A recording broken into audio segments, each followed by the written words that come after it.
பீகாரை பொறுத்தவரை 69 லட்சம் வாக்காளர்கள் நீக்கப்பட்டிருக்கிறார்கள். இதுல குறிப்பா எது ஒரு மிகப்பெரிய சர்ச்சையாகி இருக்கிறது அப்படின்னா, இந்த நீக்கப்பட்டதுல 33% பேர் இஸ்லாமியர்கள், நிறைய பெண்கள், பட்டியலினத்தை சார்ந்தவர்கள். ஒரு தொகுதியில மட்டும், ஒரு குறிப்பிட்ட தொகுதியில் 80,000 இஸ்லாமியர்கள் நீக்கப்பட்டிருக்கிறார்கள். ஸோ இதனால் ஒரு மிகப்பெரிய சந்தேகம் எழுகிறது. பாஜக யாரெல்லாம் ஓட்டு போட மாட்டாங்களோ அவங்களெல்லாம் லிஸ்ட்ல இருந்து எடுத்துடுறாங்களா அப்படின்ற அந்த சந்தேகத்தை கிளப்பி இருக்கிறது. சிறப்பு தீவிர திருத்தம் எதை திருத்த போறீங்க? நாட்டை திருத்த போறீங்களா? மக்களை திருத்த போறீங்களா? எதை திருத்த போறீங்க? இந்த வடநாட்டுல இருந்து தொழில் பண்ணக்கூடிய தொழிலாளர்களை எல்லாம் இங்க வந்து வாக்காளர்களா மாற்றக்கூடிய வேலைகளை பண்றாங்க அப்படிங்கிற மாதிரிலாம் சொல்றாங்க. இந்தியாவில் யார் வேணாலும் எங்க வேணாலும் தொழில் செய்யலாம், ஆனா முழுமையாக நீ குடியேறியானது இருக்குது. நீ 2 இடத்துலயும் அப்போ பீகார்லயும் ஒரு ஓட்டு, இங்க தமிழ்நாட்டிலயும் ஒரு ஓட்டு வாக்கு அப்படின்னு வச்சாங்க. அது எவ்வளவு பெரிய குற்றம். அந்த கிரிமினல் குற்றத்துக்கு அரசே துணை போலாமா? பிறப்பு ரெஜிஸ்ட்ரேஷன் நம்ம அரசு கிட்ட இருக்கு. இதுல அவர் மனிதன் இருக்கானா செத்தானா அப்படின்றது கிளியரா நமக்கு தெரியும், அவங்களுக்கு தெரியும். அப்படி இருக்கும்போது இதுல என்ன திருத்தம் வரப்போகுதுன்னு எனக்கு ஒன்றும் புரியல. என்ன திருத்தத்தை கண்டுபிடிக்க போறீங்கன்னு தெரியல. தமிழக சட்டமன்றத்துக்கு தேசிய கட்சி சார்பில் போட்டிட்டு இருக்கேன். அது இல்லாம மத்திய சென்னையில பாராளுமன்ற தொகுதிக்கும் அதே தேசிய கட்சி சார்பில் போட்டிட்டு இருக்கேன். இப்படியெல்லாம் போட்டியிட்ட நானே அந்த வாக்கை இழந்துடணும்னு ஒரு பயத்தில் இருக்கேன். இது யூனிவர்சல் நோன் ஃபேக்ட்னு எல்லாருக்கும் தெரிஞ்ச விஷயம். இதை ஈவன் கோர்ட்டு கூட அவங்க தானே முன் அந்த வழக்கு தொடுக்கலாம். ஒருத்தர் சொன்னவர் தான் போய் வழக்கு தொடுக்கணுன்றது கிடையாது.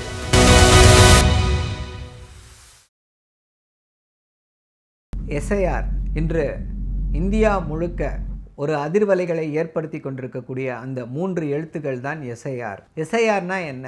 எஸ்ஐஆர் என்றால் special intensive revision of electoral rolls, சிறப்பு தீவிர வாக்காளர் பட்டியல் திருத்தம். ஸோ திருத்தம் அப்படின்னும் பொழுது அதில் அடிஷன்ஸ் இருக்கும், டெலிஷன்ஸ் இருக்கும், இன்க்ளூஷன்ஸ், எக்ஸ்க்ளூஷன்ஸ் எல்லாமே இருக்கும். கடைசியாக ஒரு பெரிய லெவலில் எஸ்ஐஆர் நடந்துச்சு அப்படின்னா அது 2002 நடந்துச்சு. அதுதான் லாஸ்ட்டாக நடந்த ஒரு மிகப்பெரிய எலக்டோரல் எக்ஸசைஸ்.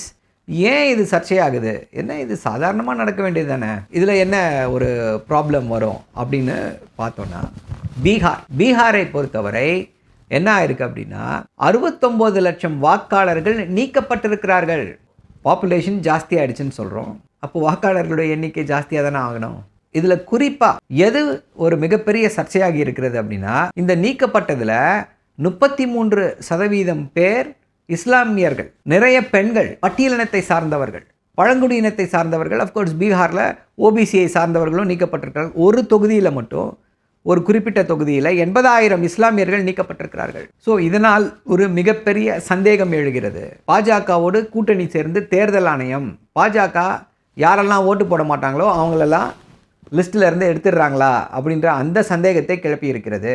பீகார் எலெக்ஷன் நடப்பதற்கு 3 மாதத்துக்கு முன்னாடி இதை அனௌன்ஸ் பண்ணி 1 மாதத்தில் கொடுக்கலன்னா அவ்வளோதான் அப்படின்னு சொல்லிட்டாங்க. இதில் ஆதாரை சேர்க்க மாட்டோம், அதாவது ஒரு 11 டாக்குமெண்ட்ஸை சொல்கிறாங்க. அந்த 11 டாக்குமெண்ட்ஸ் உங்ககிட்ட இருந்தால் நீங்கள் வாக்காளர் அட்டையில் உங்கள் பேரை சேர்த்துக்கலாம், இல்லைனா சேர்த்துக்க முடியாது அப்படின்றாங்க. அந்த 11 டாக்குமெண்ட்டும் எப்படின்னா, சாமானியர்கள்கிட்ட, சாதாரணமானவர்கள்கிட்ட அந்த டாக்குமெண்ட்ஸ் எதுவுமே இருக்காது. என்னென்ன டாக்குமெண்ட்ஸ்னால், ஒரு உதாரணத்துக்கு சொல்லணும் அப்படின்னா, அரசு கொடுக்கக்கூடிய அட்டையா, பாஸ்போர்ட்டா, அடையாள அட்டை, அரசு, அதாவது நீங்கள் அரசில் வேலை வாய்ப்பு இருந்தீங்கன்னா உங்களுக்கு கிடைக்கக்கூடிய அந்த அடையாள அட்டை, பாஸ்போர்ட் காப்பி, நீங்கள் ஏதாவது ஒரு கவர்மெண்ட்டில் ஒரு பெனிஃபிஷரியாக இருக்கீங்கன்னா அதோட certificate, SC ST OBC certificate, NRC நடத்தியிருந்தால் அதோட சர்டிஃபிகேட், நீங்கள் ஏதாவது லேண்ட் அலாட்மெண்ட் ஆகிருக்குன்னா அதோட சர்டிஃபிகேட், ஃபாரஸ்ட் ரைட்ஸ் உங்களுக்கு கிடைச்சிருக்குன்னா அதோட சர்டிஃபிகேட். இந்த சர்டிஃபிகேட் எல்லாம் சாமானியர்கள்கிட்ட இருக்குமா? எல்லோரிடமும் இருப்பது ஆதார். ஆனால் ஆதாரை நாங்கள் ஏற்றுக்கொள்ள மாட்டோம் அப்படின்னாங்க. உச்சநீதிமன்றத்தில் ஒரு பெரிய போராட்டத்திற்கு பின்னர் பீகாரில் ஆதாரை ஏற்றுக்கொண்டார்கள். 11 டாக்குமெண்ட்டோடு சேர்த்து இது ஒரு 12வது டாக்குமெண்ட்டாக ஆதார் வந்துச்சு. ஆதார் வந்ததுனால மேபி ஒரு 10 லட்சம் பேர் உள்ளே வந்திருப்பாங்க. இல்லை அப்படின்னா 80 லட்சம் வாக்காளர்களை நீக்கிய பெருமை தேர்தல் ஆணையத்திற்கும் பாஜகவிற்கும் வந்திருக்கும். ஸோ இப்போ இந்த ஒரு பிரச்சனை நடக்கிறது அப்படின்னா, இந்த பிரச்சனைக்கு எதிராக எல்லா எதிர்க்கட்சிகளும் பேசிக்கிட்டு இருக்கு. ஆனால் இதற்கு ஆதரவாக பேசிக்கொண்டிருக்கக்கூடிய ஒரே கட்சி எதுன்னு பார்த்தீங்கன்னா பாஜக, இப்போ தமிழ்நாட்டில் அதிமுக. இவர்களுடைய நோக்கம் என்னவாக இருக்கிறது? நமக்கு ஓட்டு போடாதவங்க எல்லாத்தையும் எடுத்துருங்க, எதிர்க்கட்சிகளுக்கு ஓட்டு போட வரவங்க எல்லாத்தையும் நீங்கள் எடுத்துருங்க, எடுத்துட்டா ஈஸியாக ஜெயிச்சிடலாம் என்று அந்த ஒரு நோக்கிலே இதை செயல்படுத்தி இருக்கிறது பாஜக. தமிழ் காவேரி நேயர்களுக்கு வணக்கம். இன்று நம்மோடு நேர்காணல் பேசுவதற்காக மூத்த தலைவர் திரு முலாயம் சிங் யாதவ் அவர்களுடைய வரலாற்றை தமிழில் தந்த, மேலும் திரு அகிலேஷ் யாதவ் அவர்களுடைய பண்பிற்குரிய அன்பிற்குரியவருமான திரு கவிஞர் வாசு அவர்கள் நம்மோடு இருந்திருக்கிறார். வாருங்கள் அவரோடு பேசலாம். சார் வணக்கம். வணக்கம் ஐயா. வணக்கம். எஸ்ஐஆர் பற்றி நீங்க என்ன நினைக்கிறீங்க சார்? எஸ்ஐஆர் உண்மையிலே பாதுகாப்பானது தானா, இல்ல இயல்பானது தானா? பல்வேறு தரப்புல ஒரு பார்வையை வைக்கிறாங்க. உங்களுடைய பார்வை இதுல எப்படி பாக்குறீங்க? எஸ்ஐஆர்னு சொன்னீங்க இல்லையா, அது என்ன? அது எஸ்ஐஆர்னா என்ன முதல்ல சொல்லுங்க. எதுக்காகன்றதே தெரியலீங்களையா. ஸ்பெஷல் இன்டென்சிவ் ரிவிஷன் சொல்றீங்க. என்ன, எதுக்காக ஸ்பெஷல் இன்டென்சிவ் சிறப்பு தீவிர திருத்தம்? எதை திருத்த போறீங்க? நாட்டை திருத்த போறீங்களா? மக்களை திருத்த போறீங்களா? எதை திருத்த போறீங்க? இது என்னமோ இன்டென்சிவ் கேர் யூனிட்னு சொல்ற போல இருக்குது. ஏதோ என்னன்னு முதல்ல அதுவே கொடுக்கல. இவ்வளவு பெரிய ஒரு தேசத்துல, இவ்வளவு கோடி மக்கள் இருக்கிற நாட்டுல, உலகத்துக்கு நம்ம வழிகாட்டுற, ஜனநாயகத்தை வழிகாட்டுற நம்ம நாட்டுல ஒரு ஒரு இது தலைப்பு கொடுத்துருக்காங்கனாக்கா, ஒரு செயலை செய்யும்போது எதுக்காக செய்யணும்? என்னது அது? இன்னமும் எல்லாம் சிறப்பு தீவிர திருத்தம்னு என்னது? இது வரைக்கும் யாரும் அதை சொல்லலை. இன்னமும் சிறப்பு தீவிர திருத்தம் என்னது? எதுக்காக? யாருக்காக? எதை பண்ண போறேன்? இதுல இல்லையா அது? இது போல சில நான் வந்து வக்கீல் இல்லை, ஆனா கோர்ட்டுக்கு போனா இது நிக்குமான்னு தெரியலீங்க. எதுக்காக பண்றாங்க? என்ன இது தெரியல. சரி, அடுத்து போங்க. இது என்ன வாக்காளர் திருத்தமா, வாக்கு திருத்தமா, என்ன திருத்தன்றதே இல்லையா? சிறப்பு தீவிர திருத்தம் அப்படின்னா என்ன? ஸ்பெஷல் இன்டென்சிவ் ரிவிஷன் அப்படின்னா என்ன? எதை பண்ண போறோம்? இதுல இந்த ஓட்டுகளை மறுபரிசீலனை பண்ணி வாக்காளர்கள் யார் யாரு, உண்மையிலேயே அவங்க இந்த நாட்டை சேர்ந்தவங்களா அப்படிங்கறதை எல்லாம் ரிவைஸ் பண்றதுக்காகத்தான் இந்த மாதிரியான எஸ்ஐஆர் அப்படிங்கறது கொண்டு வரேன்னு சொல்றாங்க. அதுல எங்கேயா அதுல வார்த்தை இருக்கு? அந்த வார்த்தை எங்க இருக்கு? ஓட்டை பத்தி தான்ற வார்த்தை எங்க இருக்கு? இது சிறப்பு தீவிர திருத்தம். நோட்டை கூட இருக்கலாம். ரிசர்வ் பேங்க் நோட்டை கூட நாங்க திருத்தணும்னு சொல்லலாம். என்ன இது? அது எங்க இருக்கு? வாக்காளர் முதல்ல அடுத்து, சரி நான் தப்பா எடுத்துக்காதீங்க, உங்களை நான் கேள்வி கேட்கிறேன்னு சொல்லிட்டு இது யோசிக்க வேண்டிய ஒரு விஷயம், முக்கியமான விஷயம். அதாவது ஒரு தேசத்துல இதை போல ஒரு திருத்தம் கொண்டு வரும்போது என்ன, எதுக்காக திருத்தம்? அதுல ஏதாச்சும் ஒரு வார்த்தை இருக்கா? நீங்கள சிறப்பு தீவிர திருத்தம், எங்க வீட்டுல கூட சுத்தப்படுத்துறதுக்காக சிறப்பு தீவிர திருத்தம், எல்லாத்தையும் சுத்தப்படுத்திக்கிறேங்க சொல்லிக்கலாம். எல்லாரும் வாங்கப்பா வரிசை நின்று எல்லாத்தையும் எதை பண்ண போறது இல்லைங்களா? இப்போ தமிழ்நாட்டிலயும் இந்த எஸ்ஐஆரை கொண்டு வரணும்னு பாக்குறாங்க. அதாவது தமிழ்நாட்டில் இருக்கக்கூடிய வாக்காளர்களை எல்லாம் எண்ணக்கூடிய வேலைகள் அப்படிங்கறது நடக்குதுன்னு சொல்றாங்க. வடநாட்டுல இருந்து தொழில் பண்ணக்கூடிய தொழிலாளர்களை எல்லாம் இங்க வாக்காளர்களா மாற்றக்கூடிய வேலைகளை பண்றாங்க அப்படிங்கிற மாதிரிலாம் சொல்றாங்க. அதெல்லாம் நீங்க எப்படி பாக்குறீங்க? சரி, நம்ம இப்ப நீங்க சொன்னபடி அசியூம் பண்ணிப்போம். ஆனா இவங்க இததான் வாக்கு திருத்தம் தான்றத அதுக்காக தான் இதை கொண்டு வந்திருக்காங்க, நம்ம அசியூம் பண்ணிக்கலாம். பட் இதுல வார்த்தையில இல்லை. நீங்க உங்க கேள்விக்காக நான் பதில் சொல்லிடுறேன். இதை எப்படி பாக்குறேன்னாக்கா, இப்ப நம்ம இந்தியாவில் ₹1 இன்கம் டேக்ஸ்ல டிபார்ட்மெண்ட்ல ஒரே ₹1 கன்னியாகுமரி காஷ்மீர்ல இருந்து எங்க எனக்கு வந்தாலும் அரசுக்கு தெரியக்கூடிய ஒரு இன்ஃப்ராஸ்ட்ரக்சர் நம்ம வச்சிருக்கோம் இல்லைங்களா? ₹1 உங்களுக்கு வருமானம் வந்தாலும் அந்த வருமானம் அடுத்த நிமிடம் இந்திய அரசுக்கு வேண்டிய டிபார்ட்மெண்ட், இன்கம் டாக்ஸ் டிபார்ட்மெண்ட், இங்க தெரியக்கூடிய ஒரு இன்ஃப்ராஸ்ட்ரக்சர் இந்த நாட்டில் இருக்கு. நம்பர் 1. ரெண்டாவது, நமக்கு ஆதார்னு ஒண்ணு கொடுத்தோம். அந்த ஆதார்ல எல்லா மக்களுடைய தகவலும், அவங்களுடைய மொத்த தகவலும் அதுல இருக்குன்னு நம்ம நம்பிட்டு இருக்கோம். அரசும் அதை செயல்படுத்த நிறைய இடத்துல வங்கி வாங்குறாங்க, எல்லா இடத்துலயும் இதை கேட்கறாங்க, கல்வி சாலையில வாங்குறாங்க, பல்கலைக்கழகத்துல வாங்குறாங்க, எல்லா இடத்துலயும் இதை வாங்குறாங்க. இதை வாங்கி இதைதான் நம்ம ஒரு ஆதாரமா நம்ம இதை கொடுத்துட்டு இருக்கோம். திடீர்னு அந்த ஆதாரம் செல்லாது போல ஒரு இது அரசு கொடுத்த ஒரு ஆதாரத்தையே செல்லாதுன்றா போல ஒரு நோக்கத்தை கிரியேட் பண்ணிட்டாங்க. அப்படி ஒரு நோக்கம் வரும்போது அரசு மேல நம்பிக்கையே நமக்கு இல்லாத போயிடும் இல்லைங்களா? அவங்க கொடுத்ததே அது செல்லாது, நான் கொடுத்த காசு நோட்டு செல்லாதுங்க அப்படின்னு சொன்னாக்கா என்ன நியாயம்னு தெரியல. மூணாவதாக, இதுல வந்து பிறப்பு இறப்பு ரெஜிஸ்ட்ரி அப்படின்னு சொல்றேன் இல்லைங்களா, இல்லைங்களா? பிறப்பு இறப்பு ரெஜிஸ்ட்ரி நம்ம அரசுகிட்ட இருக்கு, தேசிய அரசுகிட்டயும் இருக்கு. இதுல வந்து அவர் மனிதன் இருக்கானா செத்தானா அப்படின்றது கிளியரா நமக்கு தெரியும், அவங்களுக்கு தெரியும். அப்படி இருக்கும்போது இதுல என்ன திருத்தம் வரப்போகுதுன்னு எனக்கு ஒன்றும் புரியல. என்ன திருத்தத்தை கண்டுபிடிக்க போறீங்கன்னு தெரியல. ரெண்டாவது, அந்த இதையாச்சும் எடுத்தேன் கவிழ்த்தேன் அப்படின்ற முறையை தான் நம்ம கொண்டு வந்திருக்கிறாங்கன்னு நான் நினைக்கிறேன். என்னன்னாக்கா, இன்னைக்கு ஒரு ஆங்கில நாளிதழ் என்ன சொல்லியிருக்கா, அதாவது people who moved house house வீட்டுக்கு மாத்தினவங்க எல்லாருமே ஃபியர் லூசிங் ஓட், எங்க எங்க வாக்கை நாங்க இழந்துடுவோம். இதுக்கு எஸ்ஐஆர் வந்துனாக்கா, அதுக்கப்புறம் எஸ்ஐஆருக்கு அப்புறம் எங்க வாக்கை எழுதணும் பயப்படுறாங்க எல்லாருமே. பிஎல்ஓ போய் கான்டாக்ட் பண்ணாக்கா கிடைக்கல. பூத் லெவல் ஆபீசர்னு சொல்றாங்க பிஎல்ஓ. அவங்க யாரையும் கான்டாக்டே பண்ண முடியலன்றாங்க. நேற்று ஆரம்பிச்சாங்கன்னாங்க, இன்னைக்கு வரைக்கும் இதை போல தகவல் தான் வந்துட்டு இருக்கு. இப்படி ஒரு மிகப்பெரிய ஒரு திருத்தம் கொண்டு வரும்போது அரசு வந்து நியாயம், அதாவது எதையுமே திருத்தன்றது வந்து தப்பு கிடையாது, நியாயமான விஷயம் தான். அது எந்த வகையில நம்ம திருத்த போறோம், முதல்ல எதை திருத்த போறோன்றது தெரியல. சரி திருத்துறோம், எந்த வகையில திருத்த போறோம்? நம்பிக்கைக்குரிய மக்களுக்கு நம்பிக்கை, ஏன்னா மற்ற எல்லாத்த விட வாக்குன்றது, பணம் காசு வாசல் எல்லாத்த விட ஒரு மனிதன் குடியுரிமைன்றது முக்கியமானது. அந்த குடிமுறைக்கு வாக்குன்றது முக்கியமானது. அதை நம்ம வந்து அது நம்ம அந்த வாக்கை செலுத்தணுன்றது நம்முடைய கடமை. எல்லாமே சரி, இப்பேற்பட்ட ஒரு விஷயத்துக்கு இவங்க வந்து சரியான கட்டமைப்பு இல்லாம வந்திருக்காங்கன்னு சொல்லிட்டு எல்லா மக்களும் இப்ப ஆரம்பத்திலேயே சொல்ல ஆரம்பிச்சிட்டாங்க. இந்த இப்ப 2-3 நாள் ஆகுதுன்னு நினைக்கிறேன். 2-3 நாள் எல்லா இடத்துலயும் தகவல். இது நாங்க சொல்லுங்க, பத்திரிகையில, நீங்க ஆங்கில பத்திரிகையில இன்னைக்கு வந்து செய்தி வந்திருக்கு பாருங்க, நிறைய மற்ற பிற பத்திரிகைகளையும் வந்திருக்கு, தான் மீடியால வந்திருக்க செய்தி. இப்படி இருக்கும்போது என்ன பண்ண போறாங்க, இது எப்படி கொடுக்க போறாங்க? நான் வந்து என்னை பத்தி சொல்லிடுறேங்க, 50 வருஷத்துக்கு மேல நான் வாக்கு அளிச்சிட்டு இருக்கேன். எப்படின்னாக்கா, எங்க சென்னையில இருக்கிறதால மாநகராட்சி, சட்டமன்றம், பாராளுமன்றம் எல்லா தேர்தலையும் 52 ஆண்டுகளா நான் வாக்களிச்சுட்டு இருக்கேன். அது மட்டும் இல்லாம நான் சட்டமன்றத்துக்கு, தமிழக சட்டமன்றத்துக்கு தேசிய கட்சியின் சார்பில் போட்டிட்டு இருக்கேன். அது இல்லாம மத்திய சென்னையில பாராளுமன்ற தொகுதிக்கும் அதே தேசிய கட்சி சார்பில் போட்டிட்டு இருக்கேன். இப்படி எல்லாம் போட்டியிட்ட நானே அந்த வாக்கை இழந்துடணும்னு ஒரு பயத்துல இருக்கேன். அப்ப சாதாரண மனிதர்கள், இன்னைக்கு கூட பார்த்தேன், நிறைய நான் யோசிச்ச காலையில அது கரெக்டா இன்னைக்கு வந்து மீடியால காட்டுறாங்க. வயதானவங்களை அப்படியே தூக்கிட்டு வராங்க, அவங்க வந்து வாக்களிக்கிறாங்க. அவங்க வாக்கை எப்படி, அதாவது நான் இல்லைன்னு சொன்னாவே நீங்க இல்ல, அந்த வாக்கை இழந்துடுவீங்கன்னு சொல்லிட்டாங்க. அதே போல சென்னையோ போன்ற பெருநகர்ல மக்கள் வந்து வீடுகளை மாத்திக்கிட்டே இருப்பாங்க.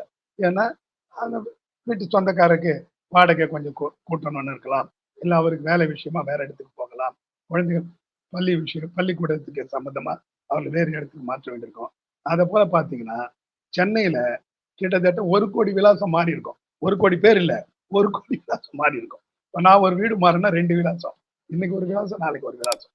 அதனால இந்த ஒரு, அது இல்லாம அதுல என்ன சொல்லியிருக்காங்கன்னா, அந்த வீட்டு உரிமையாளர்கிட்ட வந்து கேட்போம், இவர் இருக்காரா அப்படின்னு. இல்லைங்க, அவர் காலி பண்ணிட்டாரு.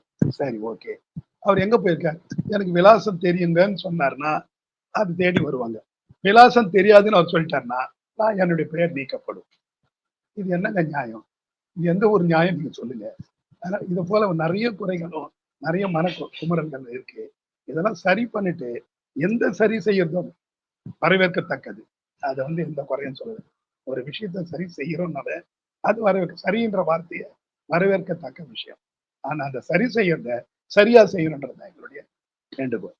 இப்ப தமிழ்நாடு தாண்டி மத்த இடங்கள்லயும் வந்து எஸ்ஐஆருக்கான வேலைப்பாடுகள் நடக்குதுன்னு சொல்றாங்க. திடீர்னு நேத்து வந்து ராகுல் காந்தி அவர்கள் ஹைட்ரஜன் பாம்ப தூக்கி போடுறாரு. என்னன்னா, பல இடங்கள்ல வாக்கு திருட்டு நடந்திருக்குது. இப்ப ஹரியானால வந்து வாக்கு திருட்டு மட்டும் இல்ல, ஆட்சி திருட்டே நடந்திருக்குது அப்படின்ற மாதிரிலாம் சொல்லியிருக்கிறாரு. அப்ப இதையும் இந்த எஸ்ஐஆரும் பொருத்தி பார்க்கும்போது, இந்த நாட்டுடைய சூழல் எப்படி போகும்? ஏன்னா வந்து அடுத்த கட்ட வாக்காளர்கள் வந்துகிட்டே இருக்கிறாங்க அப்படிங்கிறப்ப, அந்த இப்ப தமிழ்நாட்டிலயும் இது மாதிரியான சூழல் வருமா அப்படின்னு சில பேர் அச்சப்படுறாங்களே, அது நீங்க எப்படி பாக்குறீங்க? நிச்சயமா வரும். ஏன்னா ஒரு ஒரு திட்டத்தை நம்ம செயல்படுத்தும் போது அந்த திட்டமே ஒரு தவறான முறையில செயல்படுத்தணும்னா நிச்சயமா அது எல்லாமே ஏற்படக்கூடிய வாய்ப்பு உண்டு. ஒரு நீங்க ஒரு நிர்வாகம், எந்த ஒரு நிர்வாகம் எடுத்தாலும் சரி, நீங்க அது முறையா எல்லாத்தையுமே சிஸ்டமேட்டிக்கா நீங்க அதை வச்சாதான் அந்த அந்த நிர்வாகம் நடைபெறும். எந்த சிஸ்டமும் நீங்க சரியா அதை நீங்க அமைக்கலைனாக்கா அந்த நிர்வாகம் நடக்காது சரியா. நிர்வாகம் இல்லாம காணாம போயிடும். அதனால இதுல வந்து அந்த மக்கள் வந்து பயப்படுறதும் சந்தேகப்படுறதும் அது சரி என்று. அதே போல ராகுல் காந்தி சொல்லியிருந்தாரு, இதே போல ஏதோ நடந்தது. அது வந்து அரசியலா இருந்தா கூட நேற்று வந்து எலெக்ஷன் கமிஷன் கேட்கிறாரு, நீங்க ஏன் உடனடியா வந்து வழக்கு தொடுக்கலன்றாரு. அதாவது இது வந்து எப்படின்னா, இப்போ நமக்கு ஒரு பிரச்சனை வருதுன்னு வச்சுங்க, எல்லாத்துக்கும் நம்ம நம்ம போய் வழக்கு தொடுக்க வேண்டியதில்லை. இது வந்து யூனிவர்சல் நோன் ஃபேக்ட்னுவாங்க, எல்லாருக்கும் தெரிந்த விஷயம். இதை வந்து ஈவன் கோர்ட்டு கூட வந்து அவங்க தானே முன் வந்து கூட அந்த வழக்கை தொடுக்கலாம். ஒருத்தர் சொன்னவர் தான் போய் வழக்கு தொடுக்கணுன்றது கிடையாது. அரசே கூட இதை போல ஒரு சொல்லியிருக்காரு, அது என்ன விஷயம் தேடலாம். ஒரு இடத்துல திருடு, பத்மநாபர் கோயில்ல வந்து திருடு போயிடுச்சு, குருவாயூர் கோயில்ல தங்கம் திருடு போயிடுச்சுனாக்கா உடனே வந்து அவங்க வந்து இறங்கி அதுக்கு வேண்டிய இதெல்லாம் வந்து விசாரணை பண்றாங்க, அதுக்கு வேண்டிய இதெல்லாம் நடத்துறாங்க. அதுக்காக நீ ஏன் வழக்கு தொடுக்கலன்னு சொல்லி அவரை கேட்கல, யார சொன்னவரை கேட்கல. தகவல் கிடைச்சாவே உடனடியா ஒரு சின்ன விஷயம் ஒரு இடத்துல நடக்குதுன்னா காவல்துறைக்கு தகவல் தெரிஞ்சுட்டாவே போறோம், உடனே அவங்க வந்து நடவடிக்கை எடுக்கிறாங்க. அதுதான் முறை. இப்ப நீ ஏன் பண்ணல அப்படின்னு கேட்கறது வந்து என்னன்னாக்கா அது வாய் அடைக்கிற முறை. இது என்ன ஜனநாயக நாட்டுல வந்து எப்படின்னா, இப்படியே போயிட்டே இருந்தோம்னாக்கா ஜனநாயகத்துடைய முறைகள் எல்லாமே அழிக்கப்பட்டு விடுன்றது ஒரு சந்தேகமும் வருது. இப்போ இந்த எஸ்ஐஆர் கூட தேஜஸ்வி யாதவ் அவர்களையும் சரி அல்லது அகிலேஷ் யாதவையும் சரி இவங்களெல்லாம் அரசியல் விட்டு அப்புறப்படுத்துறதுக்கான சதிதானோ அப்படிங்கிற மாதிரியான பார்வையை நீங்க பாக்குறீங்களா? அப்படிதான் நாங்க நினைக்கிறோம். ஏன்னா நிச்சயமா அப்படிதான் நினைக்கிறோம். 100% அப்படிதான் நினைக்கிறோம். ஏன்னா அவங்க எல்லாம் வந்து நினைக்கா தலைவர்கள்ல வந்து எல்லாம் முதுமை அடைஞ்சிட்டாங்க. அவங்களே சொல்லியிருக்காங்க, ஒரு வயசு வந்து ஒரு நிர்ணயம் அவங்களே பண்ணாங்க. அந்த வயசை தலைவர்கள் தான் இருக்காங்க. அவங்களே சில பெருந்தலைவர் எல்லாம் கூட வெளியில அனுப்பிச்சாங்க. அது காரணம் வந்து முதுமைன்னு. இன்னைக்கு இளம் தலைவர்கள் வந்து இந்த நாட்டுல வந்து வந்துட்டு இருக்காங்க. அவங்க வந்து மக்களும் வந்து அவங்களை நோக்கி போயிட்டு இருக்காங்க. அதை தடுக்கிறதுக்காக அந்த இளம் தலைவருடைய அவங்களை நோக்கி மக்கள் போவதை தடுக்கிறதுக்காக இது போல நடவடிக்கைகள் எடுக்கிறதா நாங்க வந்து சந்தேகிக்கிறோம். இப்ப எஸ்ஐஆருக்கு எதிரான அனைத்து கட்சி கூட்டம்லாம் நடந்து முடிஞ்சிருக்குது. இது இதோடைய எதிர்ப்பு வந்துட்டு வலுவாக இருக்கும்னு நம்மளால பார்க்க முடியுது. என்னென்னலாம் செய்யணும் அப்படின்னு நீங்க எல்லாம் எதிர்பார்க்குறீங்க? இன்னைக்கு நமக்கு நாட்டுல உள்ள ஒரே கோர்ட்டுகள் தான். அவங்க தான் நம் கடைசி புகலிடம். இந்த நாட்டு மக்களுக்கு தேசிய மக்களுக்கு கடைசி புகலிடம் வந்து வழக்காடு மன்றம் தான். நம்ம அங்கதான் போராடி அவங்க கிட்ட தான் போய் நம்ம நீதிமன்றத்தை தான் நம்ம நீதியை தேடுறதுக்கு போறோம். வேற யாருக்கிட்டையும் நம்ம நீதியை தேடவே முடியாது. அந்த காலத்துல வந்து என்ன சொல்லுவாங்கன்னாக்கா, எல்லாருக்கும் வந்து ஒரு மாரல் ரெஸ்பான்சிபிலிட்டி இருக்கும். ஒரு சிறிய விஷயத்து கூட ஒரு 50 ஆண்டுகள் முன்னா அமைச்சரவையிலையோ ஒரு அரசியல் இதுலயோ ஒரு நிர்வாகத்திலேயோ ஒரு சிறிய குற்றமோ ஒரு குறையோ சொன்னா உடனடியா அவங்க என்ன பண்ணுவாங்க, அதுக்கு தார்மீக பொறுப்பேற்று உடனே அதுல இருந்து விலகி நின்று அதை ராஜினாமா செய்திருவாங்க, விலகி நிற்பாங்க. நின்று அதனுடைய வழக்குகளை வந்து வழக்கோ இல்லை அந்த நடவடிக்கைகளோ எதிர்கொண்டு அந்த தவறு இல்லை என்ற பிறகுதான் அவர் உள்ளே வருவார்கள். இல்லாவிட்டால் வந்ததே இல்லை. இதுதான் வரலாறு. ஆனால் இன்று அந்த போல நிலைமை இல்லை. தவறு செய்தவர் என்ன சொல்கிறார், பக்கத்தில் செய்தவர் செய்தாரே, அவர் செய்தாரே, அன்று இவர் செய்தார் என்று சொல்கிறார் தவிர இன்னைக்கு நீங்க செய்தப்பா, இன்னைக்கு இதை செஞ்சோம்னாக்கா அதை வந்து கேட்கறதுக்கு ஆட்கள் இல்லை. அது போல காலகட்டத்தில் நம்ம வந்துட்டோம். இனிமேல் வந்து நமக்கு ஒரே புகலிடம் நீதிமன்றம் தான். மக்கள் எல்லாம் நீதிமன்றத்துக்கு தான் போய் நிற்கணும், வேற வழி இல்லை. இப்ப பாஜகவை சார்ந்தவர்கள்லாம் சில பேர் ஒரு கேள்வி கேட்கறாங்க. என்னன்னா, இந்த எஸ்ஐஆர்ல வந்து வடநாட்டு தொழிலாளர்கள் எல்லாம் வாக்காளர்களா மாறுறத வந்து தமிழ்நாடு எதிர்க்கிறத வந்து அவங்க எப்படி கேட்கறாங்க அப்படின்னா, அதாவது வடநாட்டு தொழிலாளர்களுடைய உழைப்பு, வேலை மட்டும் உங்களுக்கு வேணும். ஆனா, அவங்க மட்டும் இங்க வாக்காளர்கள் ஆகக்கூடாதா? அப்படின்லாம் கேட்கறாங்களே. அது எப்படி பார்க்குறீங்க? இந்தியாவில் வந்து யார் வேணாலும் எங்க வேணாலும் தொழில் செய்யலாம், எங்க வேணாலும் போயிருக்கலாம். ஆனா முழுமையாக நீ குடியேறினியான்றதை நிரூபிக்கணும். நீ வந்து 2 இடத்துலயும் அப்போ பீகார்லயும் ஒரு ஓட்டு, இங்க தமிழ்நாட்டிலயும் ஒரு ஓட்டு வாக்கு அப்படின்னு வச்சாக்கா அது வந்து எவ்வளவு பெரிய குற்றம். அந்த குற்றத்துக்கு நீ துணை பெற போறது. அதனால நீ முதல்ல எத்தனை பேரை வேணாலும் நீ சேரு, பீகாருக்காரர் சேரணும், யூபிக்காரர் சேரணும். அந்த தொழிலெல்லாம் நமக்கு வந்து தமிழ்நாட்டுக்கு அவனுடைய கான்ட்ரிபியூஷன் நிறைய இருக்கு, நம்ம அதை வரவேற்கிறோம். அதே நேரத்துல அவங்க முழுமையான இது நிரந்தரமாக குடியேறாங்களா, நிரந்தரமான விலாசத்தை எங்களுக்கு அமைச்சுக்கு போறாங்களா அப்படின்றத பார்த்துட்டா அதுதான் முறை. இங்கேயும் ஒரு வாக்கு, பீகார்லயும் ஒரு வாக்குனா அது எவ்வளவு பெரிய கிரிமினல் குற்றம் பாருங்க. அந்த கிரிமினல் குற்றத்துக்கு வந்து அரசே துணை போலாமா? சரிங்களா? அதுதான் நாங்க வந்து எதிர்க்கிறோமே தவிர அவருக்கு வாக்கு கொடுக்கறத யாரும் எதிர்க்க மாட்டாங்க. இந்தியாவில் யார் வேணா எங்க நான் போய் காஷ்மீர்ல குடியேறலாம். காஷ்மீர்ல வந்து சில சட்ட திட்டங்கள் இருக்கலாம். நான் பஞ்சாப்ல குடியேறலாம், டெல்லியில குடியேறலாம்.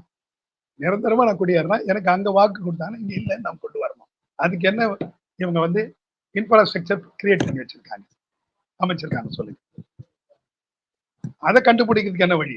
நீ இல்ல வீட்டுல இல்ல ஓரெல்லாம் வந்து கேட்பேன், இந்த வீட்டுல நீ இல்லைன்னா நீக்கிடுவேன் அப்படின்னு ஒரு அதிகாரி சொல்றாங்க. ஒரு பெரிய அதிகாரி பொறுப்புள்ள ஒருத்தருங்க. அது மனவேதனையா இருக்கு எங்களுக்கெல்லாம். நம்மள வந்து மிரட்டுற துணியா அது தெரியுது. அந்த அப்படிதான் நாங்க நினைக்கிறோம். மற்றவங்க எப்படி நினைக்கிறாங்க தெரியல. எங்க மனசு அது போல வேதனைப்பட்டு நம்ம இவ்வளவு காலம் வந்து இந்த நாட்டுல வாழ்ந்து பிறந்து வாழ்ந்து இதை போல வந்து சொன்ன நீ வந்து அன்னைக்கு இல்லைன்னா நான் வெளியில போயிருந்தேன், வரவன் இல்லைன்னு எடுத்துட்டு எழுதிட்டானாக்கா எனக்கு வாக்கு இல்லை. எவ்வளவு பெரிய பேர்த்தல் பாருங்க. இப்போ பீகார்ல தற்போது அரசியல் கள நிறுவனம் என்னவா இருக்குது சார்? ஏன்னா நீங்க வந்து அகிலேஷ் யாதவ் அவர்களோடு ஒரு மிக நெருக்கமான ஒரு தொடர்புல இருக்கீங்க அப்படிங்கிறப்ப, உங்களுக்கு அங்க இருக்கக்கூடிய கள நிலவரங்கள் என்னங்கிறது உங்களுக்கு தெரியும் இல்லைங்களா? ஐயா, அங்க வந்து பீகாரை பொறுத்த வரைக்கும் நேர்மையான தேர்தல் என்றால் நீங்கள் நிச்சயமாக எதிர்பார்க்கலாம். தேஜஸ்வி யாதவ் தலைமையில் அமைச்சரவை அமையும். நேர்மையான தேர்தல் நடந்தால். ஆனா அது எப்படி நடக்குதுன்னு நமக்கு தெரியல. ஏன்னா அதுவே இப்போ இந்த நம்ம தீவிர திருத்தம்ன்றதுக்கே சரியா ஒண்ணுமே தெரியலன்னும் போது அங்க என்ன நடக்குது, ஏது நடக்குது, எப்படி பண்றாங்க அப்படின்றது வந்து எலெக்ஷன் கமிஷனருக்கு தான் தெரியும். அவங்க என்ன சொல்றாங்க, ஏதாவது நம்ம கேள்வி யார் கேட்டாலும் வாய் அடக்கிற பதில் தான் சொல்றாங்க தவிர அதுக்கு வேண்டிய தகவலையோ அதுக்கு வேண்டிய விளக்கத்தையும் அவங்க கொடுக்க தயாரா இல்லை. அப்படி இருக்கும்போது நம்ம எதை வச்சு சொல்ல முடியும்? மக்கள் எழுச்சி மிக சிறப்பாக இருக்கிறது. இளைஞர்களை எல்லாம் அங்க வந்து ஆதரிச்சு மிக பெரும்பான்மை மக்கள் நாங்க நேரடியா பார்த்தோம். பெருமையான மக்கள் அவருக்கு பின்னாடி வந்துட்டு இருக்காங்க. அது ஜனநாயக ரீதியா தேர்தல் நடைபெறுமானால், ஜனநாயக ரீதியில் வாக்குகள் எண்ணப்படுமையானால், ஜனநாயக ரீதியாக அவர் தேர்தல் முடிவுகள் அறிவிக்கப்படுமையானால் நிச்சயமாக அங்கு மக்களாட்சி ஆகிய தேஜஸ்வி யாதவ் தலைமையில் மக்களாட்சி அங்கு அமையும். உங்களுடைய நேரத்தை ஒதுக்கி எங்களோட கருத்துரை பந்தமைக்கு நன்றி சார். வணக்கம் ஐயா, நன்றி ஐயா.